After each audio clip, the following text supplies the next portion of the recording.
সঙ্গে এক মাসে প্রায় 66 কোটি সিগারেট বিক্রি হয় বন্ধুগণ। ঠিক আছে, এখন একটা স্ক্যাম আপনারা লক্ষ্য করছেন কিনা জানি না।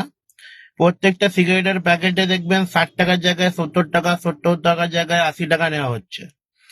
আর আপনারা এটাও লক্ষ্য করে থাকবেন, সিগারেটের প্যাকেটের দামে কিন্তু কোনো চেঞ্জ হয়নি। ওখানে কি ট্যাক্স দেওয়া হচ্ছে না দেওয়া হচ্ছে পুরোটাই লেখা থাকে, এমআরপিও লেখা থাকে।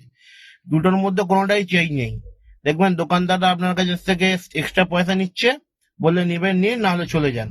ভাবুন, এত বড় একটা সরকারের নাকের ডগায় ট্যাক্স হচ্ছে। আপনার মনে হয় যে এত বড় ট্যাক্স, যেটা মানে ট্যাক্স ঠিক না, স্ক্যাম বলতে পারেন, স্ক্যাম যেটা নেওয়া হচ্ছে যে টাকাটা, সেটা কি সরকার জানে না? আর একটা কথা বলুন, এই এত বড় স্ক্যামের পিছনে কারা আছে না আছে, সরকার যদি তদন্ত করতে চায় আরামে করতে পারে।